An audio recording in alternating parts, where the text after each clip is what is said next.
மணப்பெண்ணின் பிரத்யேகமான திருமணம். விவாஹா தி சென்னை சில்க்ஸ்.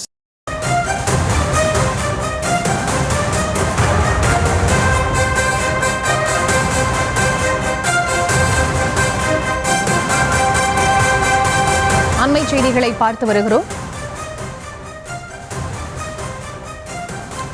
சட்டமன்ற தேர்தலில் கூட்டணி தொடர்பாக தொகுதி பங்கீடு பேச்சுவார்த்தை நடத்துவதற்காக திமுக அதற்கான வேலைகளை துவங்கி இருக்கிறது. அண்மை செய்திகளை பார்த்து வருகிறோம். கூட்டணி பேச்சுவார்த்தை குழு அமைக்காமலேயே பேச்சுவார்த்தையை திமுக தொடங்கி இருப்பதாக தகவல் வெளியாக இருக்கிறது. இது தொடர்பான விவரங்களுக்கு இணைகிறார் எமது செய்தியாளர் பாரி கார்த்திக். அவரிடம் பேசலாம். வணக்கம் பாரி கார்த்திக், விவரங்கள். வணக்கம். 2026 சட்டமன்ற தேர்தலுக்கான பணிகளை திமுக துவங்கி இருக்கும் நிலையில் திமுகவிற்கு எதிராக இருக்கக்கூடிய என்டிஏ அதிமுக தலைமையான இந்த கூட்டணியும் அவர்களுக்கான இந்த உடன்படிக்கையும் ஒப்பந்தங்களும் கையெழுத்தாகியிருக்கின்றன. குறிப்பாக பாஜக மற்றும் பாமகவுடன் சேர்த்து இந்த தேர்தலை சந்திக்க இருக்கும் அதிமுக தங்களுடைய தொகுதி பங்கீடு குறித்து தொடர்ச்சியாக கூட்டணி கட்சி தலைவர்களுடன் பேசி வருகிறார்கள். அது மட்டுமல்ல, புதிதாக இணைந்த டிடிவி தினகரனுடன் அந்த பேச்சுவார்த்தை நடைபெற்று வருவதாக தகவல் சொல்லப்படுகிறது.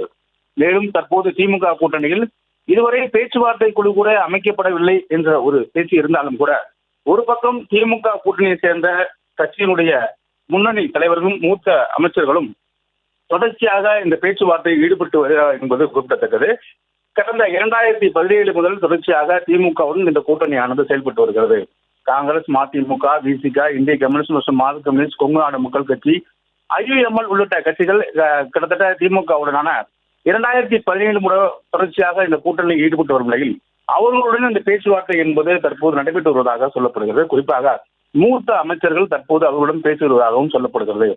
எண்களின் அடிப்படையில், அதாவது சராசரியாக மதிமுக, விசிக, இந்திய கம்யூனிஸ்ட், மார்க்சிஸ்ட் கம்யூனிஸ்ட் என எண்களின் அடிப்படையில் 2026 தேர்தலில் தலா 6 கொடுக்கப்பட்டது. அது மதிமுக உதயசூரன் சின்னத்தில் போட்டியிட்டது. பாக்கி இருக்கக்கூடிய கட்சிகள் இந்திய கம்யூனிஸ்ட் தலா 2 இடங்களிலும், மார்க்சிஸ்ட் கம்யூனிஸ்ட் தலா 2 இடங்களிலும், விசிக தலா 4 இடங்களிலும், மதிமுக உதயசூரன் சின்னத்தில் தலா 4 இடங்களிலும் வெற்றி பெற்றது. இந்நிலையில் இந்த கட்சியுடனான இந்த பேச்சுவார்த்தையான நடைபெற்று வருவதாக சொல்லப்படுகிறது.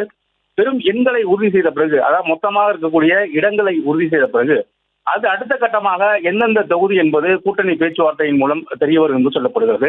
கூட்டணி பேச்சுவார்த்தை மூலம் எந்தெந்த தொகுதி என்று அதன் மூலம் அடையாளம் காணப்படும் என்றும் தற்போது இந்த மூத்த அமைச்சர்கள் தொடர்ச்சியாக கூட்டணி கட்சி தலைவர்களுடன் பேசி அவர்களுக்கு எண்ணிக்கையின் அடிப்படையில் இடங்கள் கொடுப்பது குறித்து தற்போது பேச்சுவார்த்தை நடைபெற்று வருவதாக தகவல் சொல்லப்படுகிறது.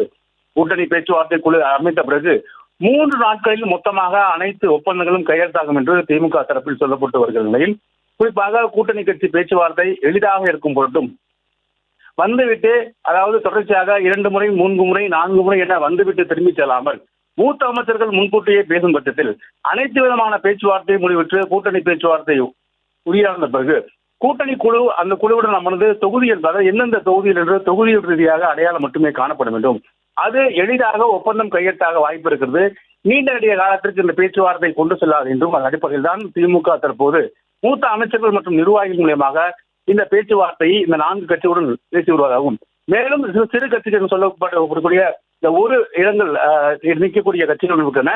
எனவே அவர்களுடனான அந்த பேச்சுவார்த்தையும் தற்போது நடைபெற்று வருவதாகவும் சொல்லப்படுகிறது. குழு அமைத்தவுடன் உடனடியாக இந்த ஒப்பந்தங்கள் கையெழுத்தாகும் என்றும் 2026 சட்டமன்ற தேர்தலில் திமுக தங்களுடைய வேலைகளை எளிதாக்கும் வகையில் தான் இத்தகைய சூழலை ஏற்படுத்தியிருப்பதாகவும் சொல்லப்படுகிறது. நன்றி பாரி கார்த்திக். மணப்பெண்ணின் பிரத்யேகமான திருமணம்.